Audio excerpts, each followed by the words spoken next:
8জনে পৰীক্ষা দিছিলে 8জনে পৰীক্ষা দিছিলে শিক্ষক কেইজন শিক্ষক 6জন 6জন শিক্ষক 8জনে পৰীক্ষা দিছিলে আমেৰিকা যুক্তৰাষ্ট্ৰতো এনেকুৱা নহয় হিহঁতৰো 4জন ষ্টুডেন্টৰ এগেইনষ্টত এজন শিক্ষক থাকে নহয় স্যাৰ শিক্ষক মানে এনেকুৱা হ'ল যোৱা বৰ্ষত বিজ্ঞান শিক্ষকজন বিএড ট্ৰেইনিঙলৈ আহিলে 2টা বৰ্ষ তেখেতে নাপালে তাৰপিছতে মেজৰিটি কি কয় আদিবাসীৰ কাৰণে হিন্দী বিষয়টো ল'লে চৰকাৰীকৰণৰ সময়ত হিন্দী পোষ্টটো নাহিলে আৰু তেনেকুৱা পাৰদৰ্শী ব্যক্তি পঢ়াব পৰা নাই তাৰপিছতে অংকজনে বিজ্ঞানক ক্লাছটো কৰিবলৈ দিবলৈ আৰু সমাজ বিজ্ঞান এই দুইজনক এনআৰচিয়ে লৈ গুচি গ'ল গতিকে পাছত আমি সেইকেইটা বিষয়ত দেউতা 8জন শিক্ষক 8জন নহয় স্যাৰ 8জন ছাত্ৰ 6জন শিক্ষক হয় 7জন শিক্ষক আপোনাক ধৰি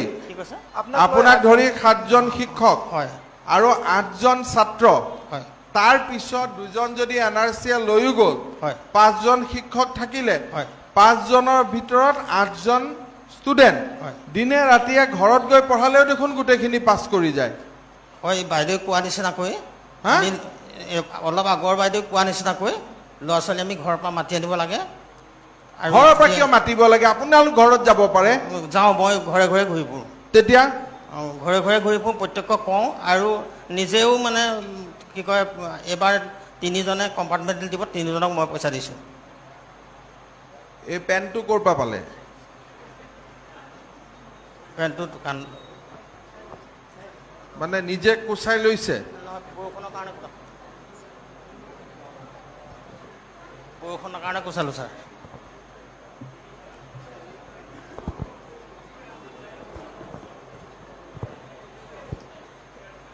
স্কুলত ইউনিফৰ্ম কি কৈছে স্কুলত ইউনিফৰ্ম কি এই স্কুলৰ ইউনিফৰ্ম বগা ৰঙা বগা বুলি কৈছোঁ এতিয়া আপোনালোকে ভেঞ্চাৰ স্কুলৰ মাষ্টৰ নে প্ৰপাৰ শিক্ষক কিমান টকা দৰমহা পায় 40,000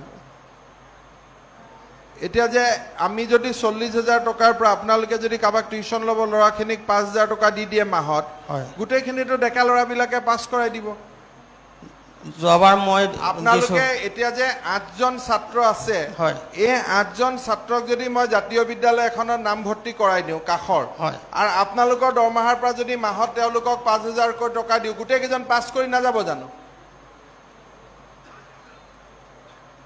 অংকটো বুজি লওক আপোনাৰ কেইজন ছাত্ৰ 8জনে পৰীক্ষা দিছিলে ওচৰত শংকৰদেৱ জাতীয় বিদ্যালয় কিমান আছে প্ৰাইভেট স্কুল কিমান আছে 12খন মান আছে 12খন এই 12খনত যদি আমি 8জন ল'ৰা ভগাই দিওঁ গোটেইকেইজনে পাছ কৰিব নে নাই সেইটো নাজানিম ছাৰ এটা পৰীক্ষা কৰোঁ আপোনালোকে 12জন ছাত্ৰক প্ৰাইভেট স্কুলত সোমাই দিলে আৰু আপোনালোকৰ দৰমহাৰ পৰা প্ৰাইভেট স্কুলৰ ফিজটো দি দিলে গোটেইকেইজন ল'ৰা ছোৱালী পাছ কৰি যাব নে নাই 2 দিনতে যদি তেওঁলোকে অধ্যয়ন কৰে নে যাবনে নাই সঁচাটো কওক অন্তৰৰ পৰা কওক মই যিটো কথা কৈছো যাব পাৰে নহলে আপুনি নাযায় বুলি ক'লে মই কালি গৈ পেলাই পৰীক্ষাটো কৰিম গতিকে আপুনি কওক আপোনাৰ ল'ৰা ক'ত পঢ়ে মোৰ ল'ৰা মই নিজা স্কুলতে পঢ়াইছিলোঁ তাৰপিছত নিজা স্কুলত পঢ়াই মানে ভেঞ্চাৰ থাকোতে তেতিয়া হি ভাল ৰিজাল্ট কৰিলে ভাল ৰিজাল্ট মানে সেকেন্ড ডিভিজন পাইছে সেকেন্ড ডিভিজন পালে ভেঞ্চাৰটো প্ৰাদেশিকৰণৰ পিছত শিক্ষাৰ মানদণ্ডটো বাঢ়িলে নে কমিলে সঁচাটো ক'ব আগত শিক্ষকখিনি স্কুলত আহিছিল এতিয়া নাহা হ'ল দৰমহা পোৱাৰ আগতে ভাল কৰি পঢ়াইছিলে নে পিছত পঢ়াইছিলে কোনটো ভাল হ'ল নাই এতিয়া আমাৰ আগতকৈ ভেঞ্চাৰ স্কুলৰ সময়টোত আমাৰ হিমান ৰিজাল্টটো ভাল নাছিলে কিন্তু এই বৰ্ষৰ নিচিনা নাই হোৱা কিন্তু যোৱা বৰ্ষলৈকে আমি ভাল ৰিজাল্ট পাইছোঁ যোৱাবাৰ আমি 8জন ছাত্ৰক আমি যদি কাখৰ প্ৰাইভেট স্কুলখিনিক এডমিশ্যন দি দিওঁ তেতিয়াতো গোটেইখিনি ষ্টুডেণ্টে পাছ কৰি যাব এতিয়া আছে তেওঁৰ ষ্টুডেণ্ট এই বছৰ 21 আছে 21 আছে এইবাৰ কেইটা মেট্ৰিক দিব 21 তো এতিয়া এই ল'ৰাখিনিক পাছ কৰাবৰ কাৰণে কি ব্যৱস্থা কৰিছে এতিয়া আমি যিদিনাখন আমি 0% পালোঁ অভিভাৱক সভা SMDC পাতিলোঁ, পাতি তাৰপিছত আমি এতিয়া সিদ্ধান্ত ল'লোঁ যে সেইদিনাখনৰ পৰা আমি সপ্তাহৰ শনিবাৰ দিনটোত গোটেই সপ্তাহৰ মূল্যায়নটো কৰিছোঁ, 2-3টাকৈ পৰীক্ষা পাতিবলৈ সিদ্ধান্ত লৈছোঁ আৰু সেইমতে পাতিছোঁ। এতিয়া বৰ্তমান যিকেইটা ল'ৰা ছোৱালীয়ে মেট্ৰিক কি কয় কম্পাৰ্টমেণ্টেল দিব তেওঁলোকক কণ্টিনিউ মানে ক্লাছটো কৰা হৈছে আৰু এতিয়া নৱম শ্ৰেণীটো ঠিক তেনেধৰণে সেইটোৱে কৰিছোঁ। তাৰপিছতে এতিয়া গৰমৰ বন্ধত আমি শিক্ষকসকল ঘৰত থকা নাই, নৱম দশম দুইটাকে মাতি আনি যেনেকৈ স্কুল চলাই আগত ঠিক তেনেধৰণে আমি চলাই আছোঁ। মানে আপোনালোকে এইবাৰ আশা কৰে যে ভাল ৰিজাল্ট হ'ব? আশা কৰোঁ হ'ব।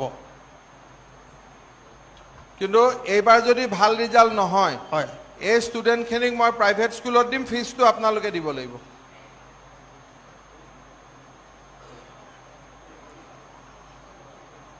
হ'বনে নাই কওক? এইটো আপোনালোকৰ বিচাৰ। নহয় নহয়, ল'ৰাখিনিকতো পাছ কৰাব লাগিব না, ল'ৰাখিনিকতো ফেইল কৰি ৰাখিব নোৱাৰোঁ। আৰু প্ৰাইভেট স্কুলত সিহঁতক দিলে মইতো ফিজ দিব নোৱাৰোঁ, ফিজটোতো আপোনালোকে দিব লাগিব। হয়, সেইটোত সন্মতি আছেনে নাই? যদি কৰে আপোনালোকে দি দিবলৈ আমি সন্মতি আছোঁ। কৰিব লাগিব, গতিকে এইবাৰ চেষ্টা কৰক। হয়, আৰু 5,000 টকা তাতে দিব আৰু আপোনালোকৰ স্কুলখন বন্ধ হ'বতো আপোনালোকক অসমৰ যিকোনো জেগাত মই বদলি কৰি দিম। কাৰণ আপোনালোক একে গাঁৱৰে মানুহ হয় নহয় গোটেইকেইজন, আপোনালোকে থুপ খাই থকাৰ কাৰণে স্কুলখন বেয়া হৈছে। এওঁলোকৰ সমস্যাটো কি জানে নাই? গোটেইকেইজন যে গাঁৱৰে ষ্টুডেণ্ট, গাঁৱৰে একেখন গাঁৱৰে শিক্ষক হয় নহয়? নহয় নহয়। ক'ৰ কিমান দূৰৰ? আঠখিলীয়াৰ পৰা আছে। হা? আঠখিলীয়াৰ পৰা আছে। 15 কিমান কিলোমিটাৰৰ ভিতৰত কওক? মানে 15 কিলোমিটাৰ বাহিৰৰ ভিতৰত আছে। আৰু মেইন কেইজন আপুনি স্কুলৰ পৰা কিমান দূৰত? মোৰ স্কুলৰ পৰা সঁচা ককা আপুনি ভাবি থাকে ভাই। 1 কিলোমিটাৰ নহয় মোৰ ওচৰ। 1 কিলোমিটাৰ তলত। আৰু এনেকুৱা 1 কিলোমিটাৰ তলত কেইজন শিক্ষক আছে? 1 কিলোমিটাৰ তলত শিক্ষক দুজনহে আছে। দুজন? 2 কিলোমিটাৰ 3 কিলোমিটাৰত কেইজন? 3জন আছে। তো 5জনতো তেনেকৈ হ'ল, কাষৰে গোটেইখিনি। হয়, এই গোটেই কাষত থকাৰ কাৰণে কেলেংকাৰীটো হৈ আছে। এইবাৰ এতিয়া ভালকৈ পঢ়ক গৈ পেলাই। কেইজন টিচাৰ? 6জন ছাৰ। 6জন মোৰ লগতে 6জন। 6জন শিক্ষক। মই ইনচাৰ্জ বৰ্তমান। ছাত্ৰ ছাত্ৰী বৰ্তমান অকল 3জন আছিল ছাৰ, বেটছো ভাল নহয় ছাৰ। 3জনে আছিল। আৰু 6জন শিক্ষক 3জন ছাত্ৰ ছাত্ৰী। ছাৰ আমি মাতি আনিলেও নাহে ছাৰ।